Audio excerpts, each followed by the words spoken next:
It's K-Drama Fanatics here and welcome back to my channel. Today, I'm gonna talk about Park Ji-hoon with his best Korean drama collection. But first, let's get to know more about him. Just keep on watching. Park Ji-hoon was born on May 29, 1999. He is now 24 years old, turning 25 this year.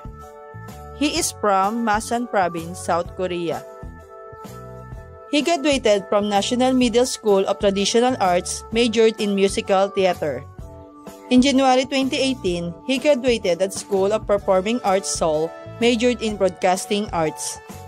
He is a former member of the boy group 101 and is currently active as a solo artist and an actor since 2017 to present under Maru Entertainment. His height is 173 cm and weight is 61 kg. His zodiac sign is Gemini and blood type is AB. Park Ji-hoon's ideal type is someone who is younger than him, shorter than him, and has to be fully faithful to him.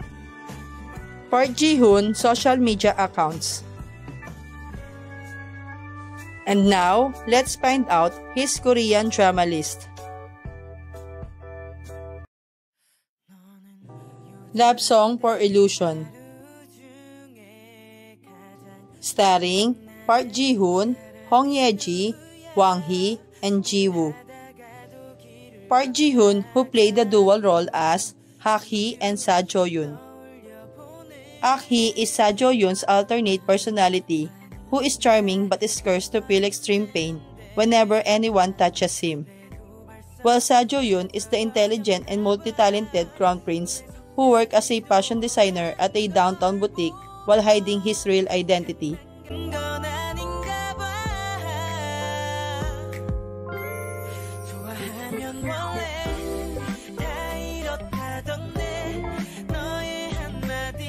Weak Hero Class 1. Starring Park Ji-hoon, Choi Yun-wook, and Hong Kyung. Park Ji-hoon, who played as the role of Yeon Si-eun, a model student in the top 1% of his class and a voluntary outsider who is only interested in his studies. He is physically weak, so he protects himself with his quick analytical skills, knowledge of physics, and awareness of his surroundings. He has a pretty face but carries a lethargic expression. He is meticulous and usually quiet but is straightforward and curt in his speech, which can rub some the wrong way. When the bully in his classroom targets him out of jealousy, he does not back down and becomes entangled in a web of escalating violence. He gets unexpected help from Suho and Bong-seok, who becomes his stylist and best friends.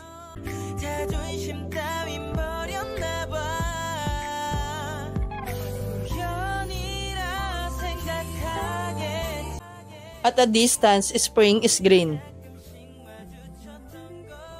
Starring Park Ji-hoon, Kang Min-ah, and Bae In-hyuk.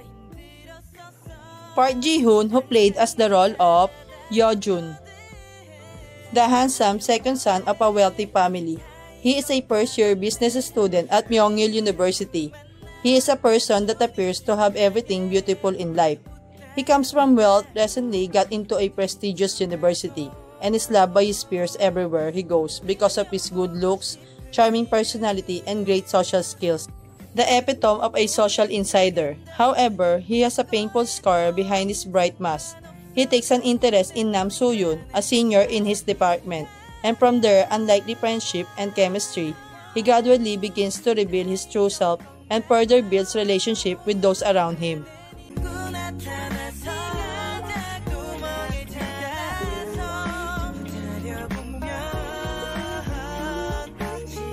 Love Revolution. Starring Park Ji-hoon, Lee Ro-bi, Kim Yong-hoon, Jung Da-eun, Im Da-young, and An Dog-yu. Park Ji-hoon, who played as the role of Gong Joo-young. a student of Class 1-2 in Isam Information High School. Jarim's boyfriend, played by Lee Ruby, an outgoing and jolly boy, Juyang falls in love deeply with Jarim at first sight. Henipansi Police surmises that he and Jarim are destined to be together on the premise of the many trivial circumstances surrounding them. Through his sincere, garbit gaudy, and display of affection, he persevered in winning Jarim's heart despite her apparent coldness towards him.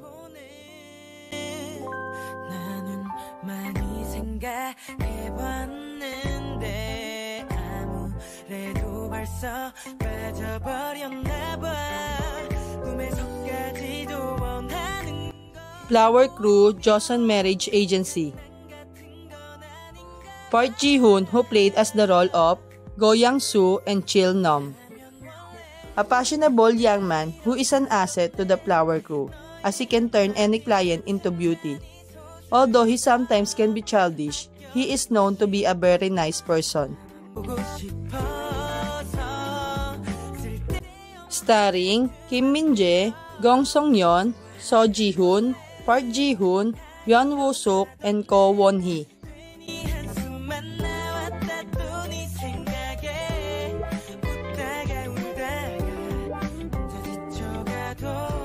Park Ji-hoon debuted as a child actor, participating in TV dramas like Jumong, Kim Chi Chi's Smile, The King and I, and Iljime.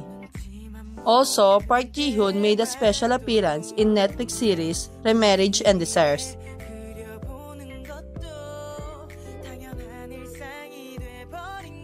Thank you for watching. Don't forget to subscribe, like, and share.